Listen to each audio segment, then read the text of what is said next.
When most people think of perimeter defence, the image that comes to mind is barbed wire stretched across a field or along a wall.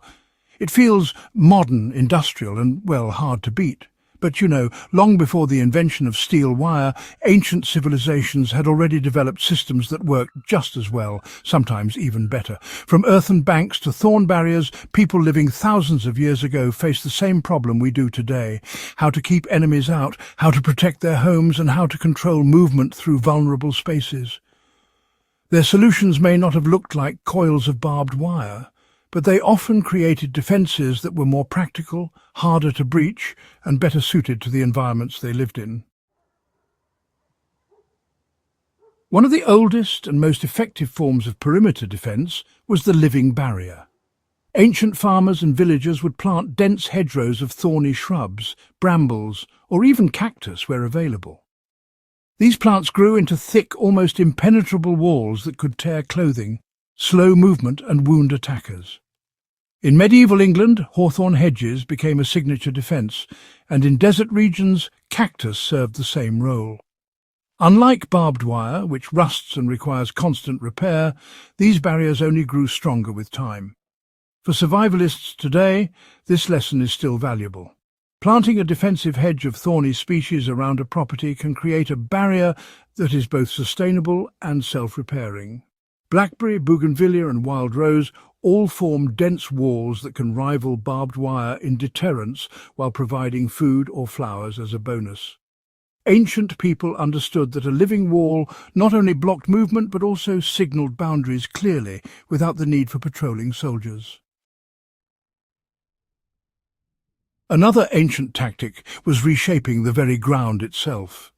Many early settlements used ditches, berms and earthen embankments to slow down attackers before they could even reach a wall or gate. The classic hill forts of Iron Age Europe relied heavily on this principle. A deep ditch paired with a raised bank forced an enemy to climb down, then up, all while exposed to defenders positioned above. Even if attackers weren't stopped outright, their momentum was broken and their formation disrupted. This principle is still applied in modern military engineering under the term obstacles and delays, but for ordinary people it can be as simple as landscaping. A moat doesn't need water to be effective. A dry ditch lined with sharp stakes was enough in the past, and it still would be today. Ancient defenders showed that the manipulation of terrain was one of the cheapest, most enduring ways to keep intruders at bay. Before iron nails and metal spikes were common, sharpened wooden stakes were the weapon of choice for perimeter defence. Entire rings of pointed logs, known as palisades, surrounded settlements from Europe to Asia. They were not only intimidating but extremely effective at blocking cavalry and slowing foot soldiers. When arranged in angled rows, stakes could funnel attackers into choke points where defenders concentrated their force. Smaller versions of this idea were used in hidden traps. Pits lined with sharpened stakes, known as punji pits in later times, made approaching an enemy position a constant gamble. These wooden defences required constant maintenance but were accessible to anyone with basic tools. Even today, a defensive perimeter of angled stakes can be applied in off-grid or rural defence situations, proving that wood and skill can stand up to steel. In many ancient societies, fire itself was part of the defensive system. Dry brush piled strategically outside a perimeter could be lit to create a wall of flame that disoriented attackers and blocked sightlines. Smoke in particular played a psychological role. When attackers faced limited visibility and the choking effect of thick smoke, their coordination collapsed. While fire carried risks for defenders as well, it was often a last resort tactic that could save a village from being overrun. For practical modern use, the lesson here is not necessarily to set fires but to recognize the role of visibility control in defense. Ancient people knew that sight, air and comfort mattered as much as walls and weapons. Using light, sound or even modern smoke-based deterrence in survival defense has its roots in these very old practices. What made ancient perimeter defences especially effective was that they rarely relied on just one method. A hedge might stand before a ditch, followed by a palisade, and then by raised earth walls. This layering forced attackers to work harder for every step, wearing them down before they ever reached the main stronghold. The principle was endurance. If it took too long and too much energy to get through, most attackers would give up or move on to an easier target. This layered strategy is still the foundation of defense today.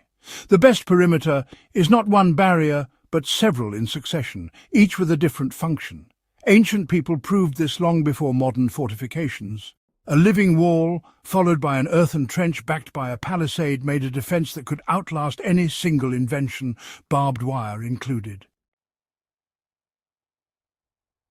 Looking back at how people secured their villages and fields before the invention of metal fencing reminds us that resourcefulness and adaptation are often more powerful than industrial technology.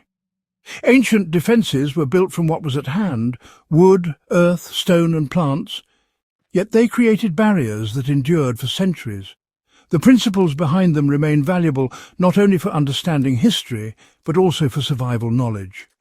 A strong defence is about more than stopping enemies. It is about controlling space, buying time, and using psychology as much as physical barriers. Ancient people mastered this balance, proving that effective security does not depend on modern materials but on clever design. If you value these lessons from history and want to keep exploring survival secrets from the past, make sure to subscribe to In the Beginning. Share this with fellow history buffs and survival enthusiasts, because the defences of the ancients still hold the power to teach us how to protect what matters most.